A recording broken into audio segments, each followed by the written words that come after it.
இன்றைக்கி தேர்ஸ்டே நான் சோளம் தோசை தான் பண்ண போகிறேன். அதுக்கு நான் 1 கப்பு சோளம், 1/4 கப்பு இட்லி அரிசி, 1/4 கப்பு கருப்பு உளுந்து, 1/2 டீஸ்பூன் வெந்தயம், இதுதான் ரேஷியோ.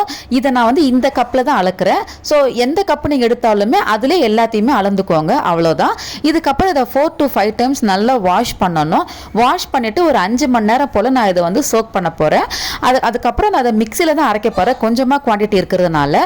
ஸோ இதை மிக்சியில் அரைச்சி முடிச்சதுக்கப்புறம் நான் உடனே அந்த மாவில் வந்து உப்பு சேர்க்க போகிறேன். உப்பு சேர்த்து நான் வந்து கலந்து ஒரு 5 மணி நேரம் புளிக்க வைக்க போகிறேன். 4 to 5 மணி நேரத்தில் மில்லட்ஸ்லாம் புளிச்சிடும், நல்லாவே புளிச்சு வரும்.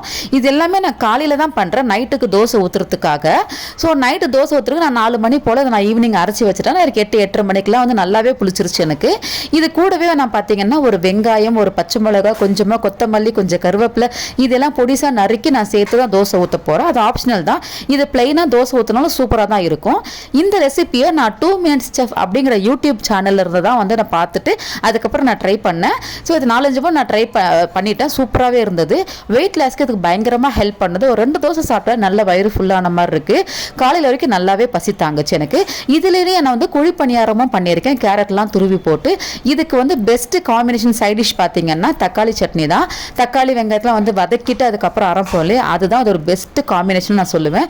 ஸோ வந்து நீங்கள் வந்து 2 in 1 கூட யூஸ் பண்ணிக்கலாம். மார்னிங் பிரேக்ஃபாஸ்ட்டாக யூஸ் பண்ணிக்கலாம், நைட்டு டின்னராக யூஸ் பண்ணலாம், நீங்கள் எப்படி வேணால் யூஸ் பண்ணலாம். ஈவினிங் ஸ்நாக்ஸாக கூட நீங்கள் இதை வந்து குடிப்பணியத்தை யூஸ் பண்ணலாம். ஸோ எல்லாத்துக்கும் ஒரு பெஸ்ட்டு சூப்பரான மாவு தான் இது. இது ரெடி பண்ணுறது ரொம்ப டைமிங் கம்மி தான்.